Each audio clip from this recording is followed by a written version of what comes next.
Hello everyone. Today our topic of discussion is C4 pathway. As we have discussed all about photosynthesis, light reaction and dark reaction, now we are going to talk about C4 pathway, right? As you all know very well कि dark reaction में क्या होता है. Dark reaction में carbon dioxide की fixation होती है और पहला प्रोडक्ट जो बनता है वो एक 3 कार्बन कंपाउंड होता है. ठीक है, इसलिए हम उसको C3 साइकिल भी कहते हैं. लेकिन यहाँ पे जो हम जब साइकिल रन करेंगे आप देखेंगे तो जो यहाँ पे हमारे पास प्रोडक्ट बनेगा that will be a 4 carbon compound और उसी वजह से हम इसे C4 साइकिल कह रहे हैं. अब C4 साइकिल क्या होता है, क्यों होता है, अब हमें इससे स्टार्ट करना है. ठीक, सो नाउ सी प्लांट्स में नॉर्मली क्या हो रहा होता है. डार्क साइकिल के अंदर प्लांट्स में नॉर्मली होता है कि जो कार्बन डाइऑक्साइड है, हमारे पास कार्बन डाइऑक्साइड होती है वो और रूबिस्को की प्रेजेंस में RuBP के साथ ज्वाइन होती है. RuBP कार्बन डाइऑक्साइड एक्सेप्टर है, रूबिस्को की प्रेजेंस में ये दोनों कंबाइन होते हैं और एक स्टेबल 3 कार्बन सब्सटेंस यानी फॉस्फोग्लिसरिक एसिड बना देते हैं. Right, this is the normal one.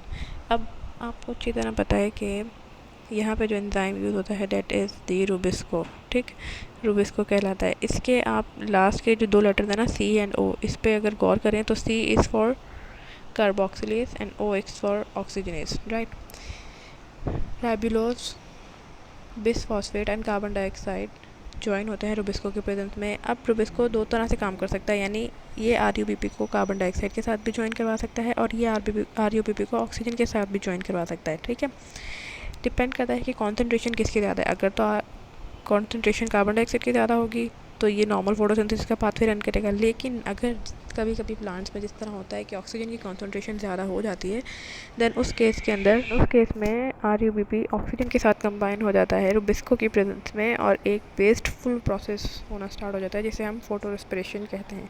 Wasteful क्यों कह रहे हैं, हम इसे वेस्टफुल हम इसे इसलिए कह रहे हैं बिकॉज इस प्रोसेस में क्या होता है फोटो रेस्पिरेशन में. फोटो रेस्पिरेशन के प्रोसेस में ये होता है कि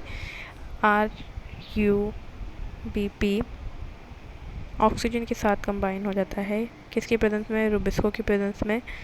ओके, और एक 2 कार्बन कंपाउंड बनता है. कौन सा कार्बन कंपाउंड बनता है, 2 कार्बन कंपाउंड बनता है जिसे हम कहते हैं फॉस्फोग्लाइकोलेट. क्या कहते हैं, फॉस्फोग्लाइकोलेट. राइट, ग्लाइकोलेट कहलाता है वो कंपाउंड. ठीक है, ये 2 कार्बन कंपाउंड बनाता है. ये इस तरह होता है. ठीक है, लेकिन इसको हम वेस्टफुल क्यों कहते हैं, वेस्टफुल हम इसलिए कहते हैं क्योंकि इस प्रोसेस की वजह से यानी फोटो रेस्पिरेशन की वजह से क्या होता है कि नॉर्मल फोटोसिंथेसिस का जो प्रोसेस है वो नहीं हो रहा है. ठीक है, नॉर्मल फोटोसिंथेसिस के प्रोसेस की वजह से जो हमें यील्ड मिलती है, जो हमें प्रोडक्ट्स मिलते हैं, high energy rich compounds, glucose मिलते हैं, वो सब नहीं हमें गेन हो रहा है. और इसका एक और ड्रॉबैक क्या है, ड्रॉबैक ये है कि लाइट रिएक्शन में प्रोड्यूस होने वाली जो एसिमिलेटरी पावर है ना, ATP और NADPH, वो इसमें यूज़ हो जाती है. मतलब वो ATP और NADPH को यूज़ भी कर लेता है और देता भी कुछ नहीं है. मतलब इस वजह से हम इसे कहते हैं कि ये एक वेस्टफुल प्रोसेस है. अब C3 प्लांट्स में फोटो रेस्पिरेशन को रोकने के लिए या प्रिवेंट करने के लिए कोई प्रोसेस नहीं होता है. लिहाजा C3 प्लांट से ज़्यादा एफिशिएंट होते हैं क्योंकि इनके अंदर फोटो रेस्पिरेशन के अगेंस्ट एक प्रोसेस है जिसके हम कह रहे हैं C4 पाथवे. ओके, अब वो किस तरह होता है C4 pathway, now we will discuss that. Now see normally हमारे पास फॉर एग्जांपल आप देखें तो ये एक लीफ का माइक्रोस्कोपिक स्ट्रक्चर है. बीच में यहाँ पे हमारे पास वेस्कुलर बंडल होता है. ठीक है, वेस्कुलर बंडल के अराउंड में C4 प्लांट्स की बात हो रही है कि उनके अंदर एक थोड़ा मॉडिफाइड एनाटॉमी होती है कि ये बंडल्स जो है वेस्कुलर बंडल है हमारे पास जाइलम एंड फ्लोएम, इसके अराउंड में ये सेल्स होते हैं जिन्हें हम कहते हैं bundle sheath cells. Bundle sheath cell BSC, bundle sheath cells. Right, और यहाँ पे हम जानते हैं कि यहाँ पे लोअर एपिडर्मिस में स्टोमेटा होते हैं. ठीक है, जहाँ से गैसेस एक्सचेंज होता है और स्टोमेटा के पास में यहाँ पे बहुत सारे इस तरह के सेल्स पड़े होते हैं जिन्हें हम कहते हैं मीजोफिल सेल्स. राइट, कौन से सेल्स कहते हैं हम इन्हें, मीजोफिल सेल्स कहते हैं हम इन्हें. ठीक है, नॉर्मली क्या होता है C3 प्लांट्स के अंदर इन मीजोफिल सेल्स के अंदर फोटोसिंथेसिस हो रही होती है. लेकिन C4 प्लांट्स क्या करते हैं, C4 प्लांट्स यहाँ से कार्बन डाइऑक्साइड जो एंटर हो रही है, इस कार्बन डाइऑक्साइड को बंडल शीट सेल्स में पहुंचा देते हैं। किस तरह पहुंचाते हैं? पहले मीथोफिल सेल्स में जाती है वो, मीथोफिल सेल से फिर बंडल शीट में चली जाती है। बंडल शीट में जाने के बाद वहाँ पे कार्बन डाइऑक्साइड को ट्रैप कर लिया जाता है। कार्बन डाइऑक्साइड की कॉन्सेंट्रेशन बढ़ जाती है, ऑक्सीजन की कम होती है, ऑक्सीजन की कॉन्सेंट्रेशन कम होती है, कार्बन डाइऑक्साइड की बढ़ जाती है, तो वहाँ पे फिर रुबिस्को जो है वो कार्बन डाइऑक्साइड के साथ ही कंबाइन होता है और नॉर्मल जैसे फोटो मतलब डार्क रिएक्शन हम करवा सकते हैं। ओके, नाउ सी क्या होता है कि फॉर एग्जांपल ये हमारे पास दो सेल्स हैं। ऊपर हमारे पास है मीथोफिल सेल, ठीक, नीचे हमारे पास है बंडल शीट सेल।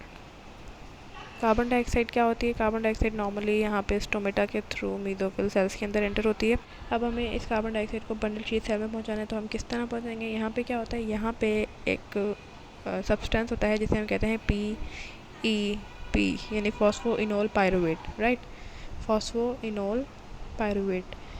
ये कार्बन डाइऑक्साइड को एक्सेप्ट कर लेता है और इससे बन जाता है ऑक्सैलो एसिटिक एसिड।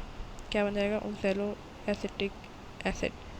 और सी ओवर है ऑक्सैलो एसिटिक एसिड बन जाएगा। ओके, फॉस्फोइनोल पायरुवेट एक 3 कार्बन कंपाउंड है और ये ऑक्सैलो एसिटिक एसिड एक 4 कार्बन कंपाउंड है। तो ये एक 4 कार्बन कंपाउंड हमारे पास बनता है, लिहाजा this cycle is called as the C4 pathway, right. ये ऑक्सैलो एसिटिक एसिड अब क्या करेगा?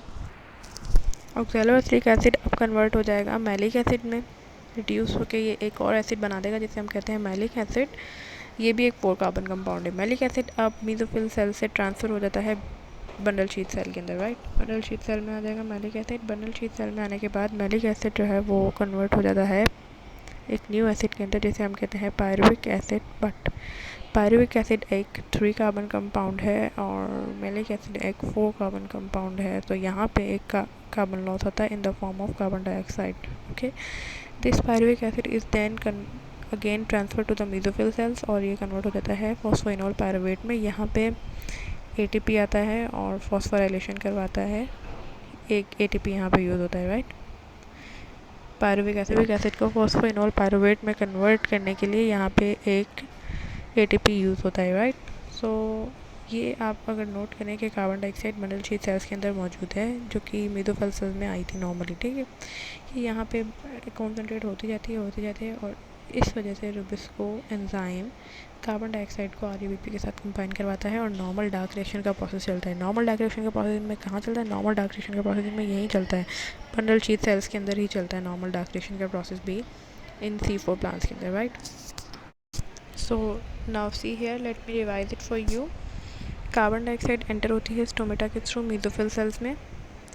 इस कार्बन डाइऑक्साइड को बंडल शीट सेल्स तक पहुंचाने के लिए क्या किया जाता है? फॉस्फोइनोल पायरुवेट के साथ कंबाइन करवा दिया जाता है। Phosphoenol pyruvate